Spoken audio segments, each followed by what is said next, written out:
La spécificité de la gestion de l'eau en haute montagne, il y en a deux en fait. C'est que l'eau qu'on a à l'automne, ça doit permettre de couvrir tous les besoins qu'on va avoir pendant l'hiver.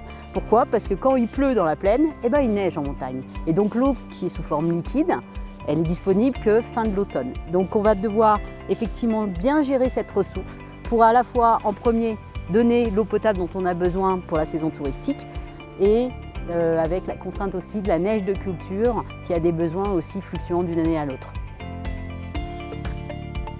La deuxième grande spécificité, c'est la saisonnalité. Par exemple sur Flaine, c'est comme si une ville se construisait en une nuit. On passe de 150 habitants à 15 000 habitants en une nuit. Ça veut dire qu'on doit alimenter en eau potable cette nouvelle ville en quantité et en qualité et qu'on doit aussi recevoir et traiter à la station des 15 000 équivalents habitants de façon conforme.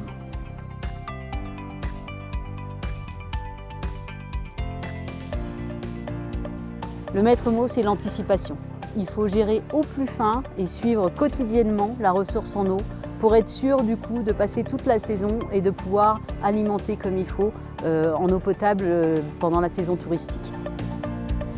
En assainissement, ça veut dire qu'on a des installations spécifiques qui sont adaptées à ces variations saisonnières. En fait, pendant 1 mois et demi ou 2 mois avant, les exploitants accompagnent la station d'épuration pour la préparer à recevoir cette pollution. On nourrit les bactéries pour qu'elles soient suffisamment costauds et nombreux pour que la nuit où tout le monde débarque, du coup, le matin, l'eau qui sort de la station, elle soit parfaitement conforme. La station d'épuration se rejette dans le lac de Flaine, qui est un milieu particulier et très sensible. Ce lac a une caractéristique, c'est qu'il n'a pas de ruisseau d'évacuation. Et la station d'épuration, en période hivernale, est le seul rejet et apport d'eau dans ce lac. D'où une norme de rejet très sévère, qualité baignade, qui fait de la station de Flaine une des plus performantes de France. Tout ce qui concerne l'eau, l'assainissement et le chauffage est géré par un même opérateur. Donc Veolia gère l'ensemble de ces réseaux, ce qui donne une très grande souplesse puisqu'on a affaire à un seul interlocuteur, bien qu'il y ait différentes compétences. Mais on a un seul interlocuteur pour la collectivité et c'est quand même beaucoup plus facile à gérer et ça évite tous les conflits entre les différents types de réseaux. La haute montagne, ça pousse à la qualité. On a un milieu tellement sensible que forcément, pour tous les projets de développement, on a à cœur un développement durable qui tient compte du coup de l'exigence de qualité. C'est le cas sur Flaine, où on sort en qualité d'eau de baignade. C'est le cas pour la logique de développement durable en termes de récupération de chaleur, où on fait depuis des années de la récupération de chaleur sur certains réseaux d'assainissement.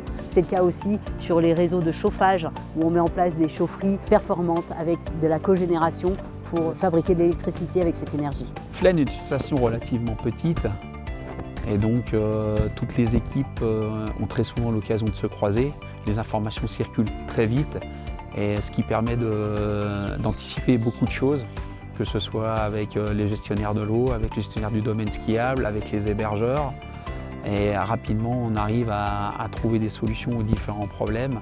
C'est la particularité de la montagne, c'est la solidarité avant tout. Tout le monde arrive à se mobiliser pour aller au plus vite et faire en sorte que tout fonctionne pour le mieux.